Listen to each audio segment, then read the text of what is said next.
ಮಳೆ ಬಂದರೆ ಶಾಲೆ ಆವರಣವೇ ಜಲಾವೃತವಾಗುತ್ತದೆ. ಶಾಲೆ ಗೇಟಿನಲ್ಲೇ ತೆರೆದ ಗಟಾರ, ಮಕ್ಕಳಿಗೆ ಅಪಾಯ.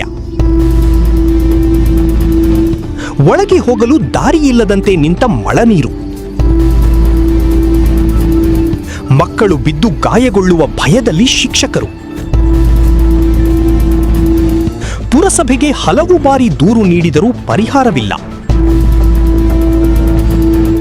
ಪುರಸಭೆ ಎದುರಿನಲ್ಲಿ ಶಾಲೆಯೇ ದುಸ್ಥಿತಿಯಲ್ಲಿ, ಜನರ ಆಕ್ರೋಶ. ನಮಸ್ಕಾರ, ಜನತಾ ಧ್ವನಿ ನ್ಯೂಸ್ಗೆ ಸ್ವಾಗತ. ಹುನಗುಂದ ಪಟ್ಟಣದಲ್ಲಿ ಮಳೆ ಬಂದರೆ ಸಾಕು, ಸರ್ಕಾರಿ ಕೇಂದ್ರ ಶಾಲೆ ಮತ್ತು ಸಮಾಜ ಕೇಂದ್ರದ ಮಕ್ಕಳ ಪರಿಸ್ಥಿತಿ ಆತಂಕಕಾರಿಯಾಗುತ್ತಿದೆ.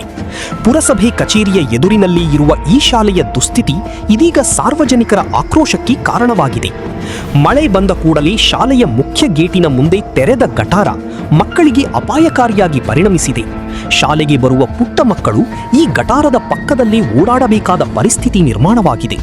ಶಾಲೆಯ ಒಳಭಾಗಕ್ಕೂ ಮಳೆ ನೀರು ನುಗ್ಗಿ ಸಂಪೂರ್ಣ ಆವರಣ ಜಲಾವೃತವಾಗುತ್ತದೆ. ವಿದ್ಯಾರ್ಥಿಗಳು ತರಗತಿಗಳಿಗೆ ತೆರಳಲು ಸಹ ಪರದಾಡುವ ಸ್ಥಿತಿ ಕಂಡುಬರುತ್ತಿದೆ. ಮಳೆ ನೀರಿನಲ್ಲಿ ಜಾರಿ ಬಿದ್ದು ಮಕ್ಕಳು ಗಾಯಗೊಳ್ಳುವ ಭಯ ಶಿಕ್ಷಕರಲ್ಲಿ ಕಾಡುತ್ತಿದೆ. ಪ್ರತಿದಿನ ಮಕ್ಕಳ ಸುರಕ್ಷತೆಯ ಬಗ್ಗೆ ಕಾಳಜಿ ವಹಿಸಬೇಕಾದ ಪರಿಸ್ಥಿತಿ ಎದುರಾಗಿದೆ. ದಿನಾಲೂ ಮಕ್ಕಳಿಗೆ ಪ್ರಾರ್ಥನೆ ಮಾಡಲು ಸಹ ಸ್ಥಳವಿಲ್ಲದಂತಾಗುತ್ತದೆ. ಈ ಸಮಸ್ಯೆ ಕುರಿತು ಶಾಲೆಯ ಶಿಕ್ಷಕರು ಮತ್ತು ಸಂಬಂಧಪಟ್ಟವರು ಹುನಗುಂದ ಪುರಸಭೆಗೆ ಹಲವಾರು ಬಾರಿ ಮಾಹಿತಿ ನೀಡಿದ್ದಾರೆ ಎನ್ನಲಾಗಿದೆ.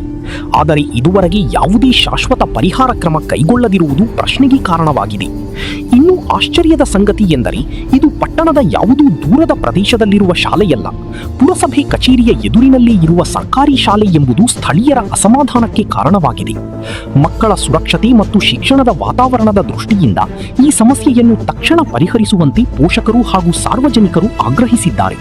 ಸಂಬಂಧಪಟ್ಟ ಅಧಿಕಾರಿಗಳು ಎಚ್ಚೆತ್ತುಕೊಂಡು ಅಗತ್ಯ ಕ್ರಮ ಕೈಗೊಳ್ಳುತ್ತಾರೆಯೇ ಎಂಬುದನ್ನು ಕಾದು ನೋಡಬೇಕಾಗಿದೆ.